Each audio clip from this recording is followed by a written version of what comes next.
कि जब हम लोग ये समझ रहे थे कि देव बाबू की शादी विशाखा से हो रही थी, तब असल में उनकी शादी भी राधिका से हो रही थी, क्योंकि घूंघट के पीछे राधिका थी।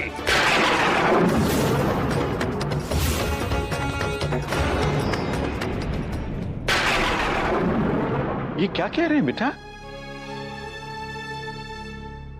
ऐसी बातों का क्या उचित है बेटा? ये हो क्या रहा है यहां सुशील बाबू? क्षमा कीजिएगा शास्त्री जी, ये सवाल हमको आपसे पूछना चाहिए कि राधिका ऐसा क्यों कह रही है। एक की शादी, दूसरी बेटी की विदाई। देखिए सुशील बाबू, ऐसा अधार्मिक कार्य करने की बात तो दूर रही, मेरी बेटी तो ऐसा कह भी नहीं सकती।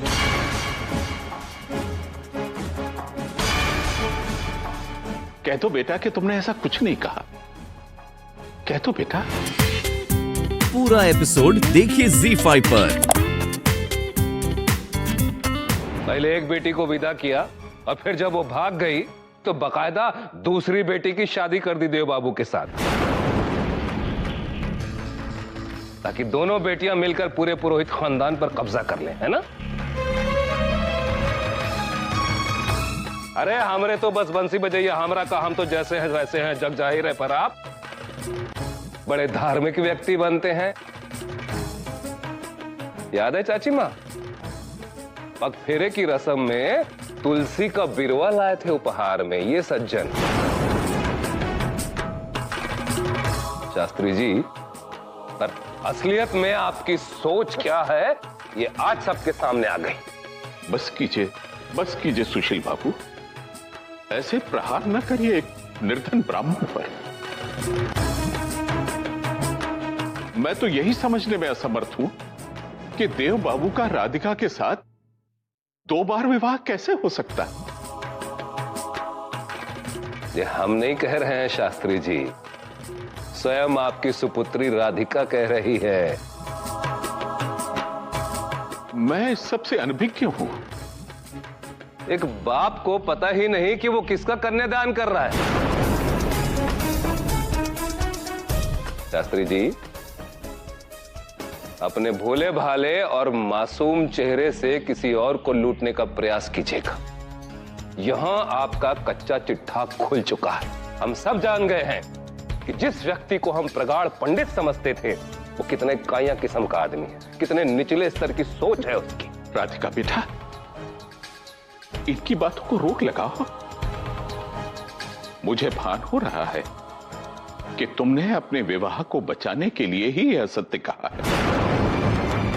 इस विशाखा के कारण ही ऐसी स्थिति उत्पन्न हुई है।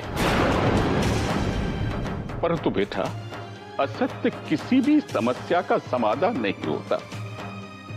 अपना ही असत्य कथन वापस ले लो और अपने इस निर्धन पिता को अनादर से बचा लो।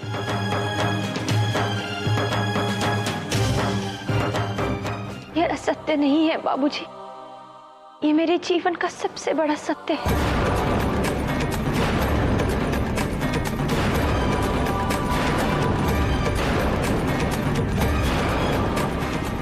ने अपनी शादी का जोड़ा मुझे पहनाकर कमरे में बिठा दिया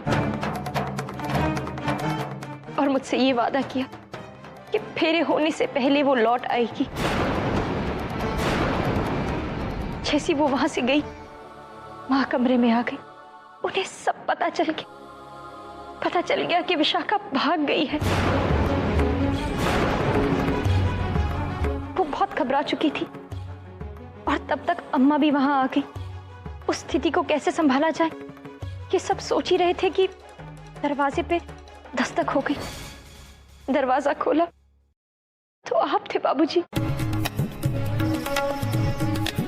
जब मुझे वापस कमरे में विदाई के लिए लाया गया तब तक विशाखा लौट चुकी थी, क्योंकि पुरोहित परिवार बहू के रूप में विशाखा की प्रतीक्षा कर रहा था। तो तय यही हुआ कि विदाई विशाखा की जाएगी और मुझसे कहा गया कि मैं एक प्रतीक के रूप में। अरे जो छोरी का जात कुल गोत्र कुछ पता ना होवे वो पत्थर ही होवे। तू विशाखा की जगह शीलाखंड बनकर बैठी थी, पत्थर।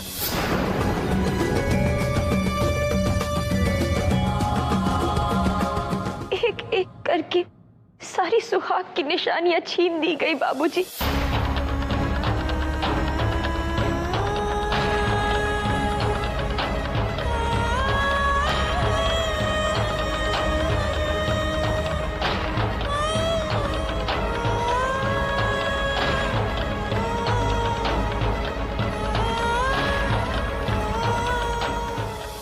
और विशाखा को पहनाई गई।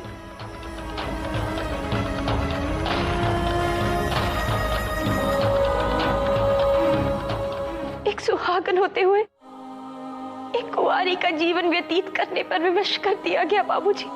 ला को भी जाने का पड़ी थी, रात को दिल्ली निकल गयो। हाँ, मोर विशाखा कौन चाल चल रही है, उका कबाड़ा ना हो जावे। विशाखा की उनको कौन फिक्र ना है, बस वो मनहूस राधिका के लिए फट से दिल्ली निकल गयो। कौन है, किसको नींद ना आवे है रात को?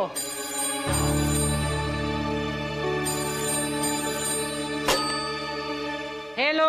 प्रणाम अम्मा। ला का भयो, सब कुशल मंगल तो है ना? कुछ भी कुशल नहीं है अम्मा।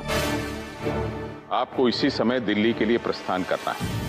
इसी समय? हाँ अम्मा।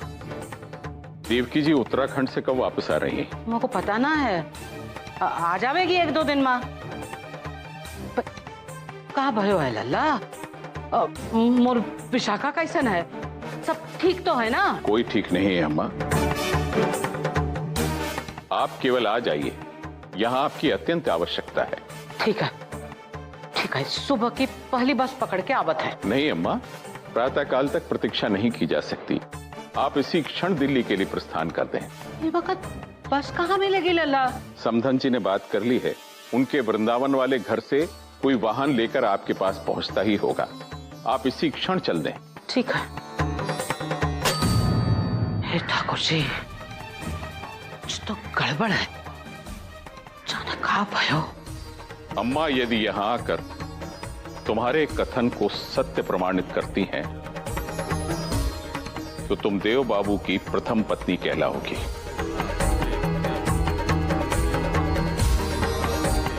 परंतु यदि तुम्हारा कथन असत्य प्रमाणित हुआ, तो मैं जीवन पर्यंत तुम्हारा मुख नहीं देखूंगा।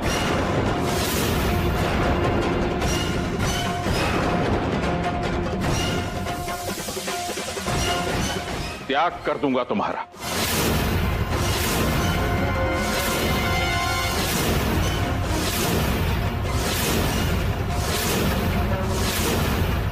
अच्छा, एक और प्रण, फिर महान बनने की कोशिश।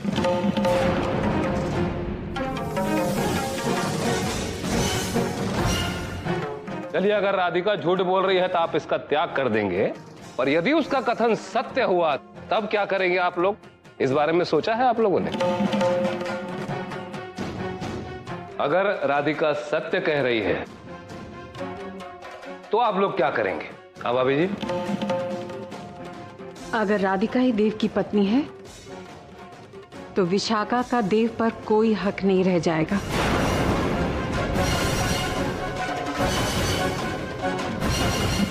इसे इसी वक्त इस घर से और देव के जीवन से निकल जाना होगा।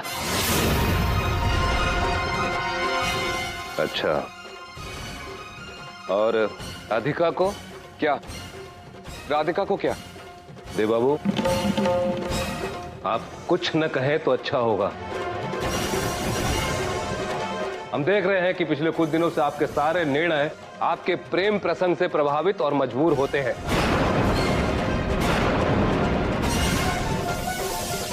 पर हम अपने पुरोहित खानदान को लेकर सोचते हैं। पूरा एपिसोड देखिए ZEE5 पर।